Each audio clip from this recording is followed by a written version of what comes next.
Tekerlekler kanalına hoş geldiniz. Tabii ki de bugün de bir araba açacağım. Ama tek tek izlemeyin. Yani başka bir video açmayın. Bunun için hadi başlayalım.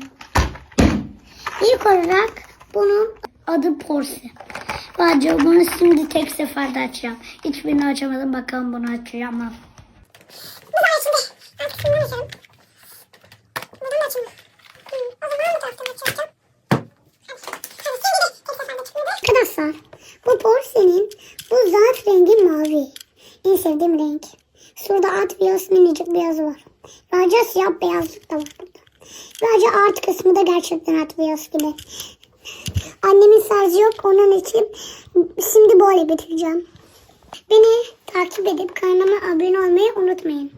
Ve ayrıca benim video ismimi de unutmayın. Sıcak Tekerlekler.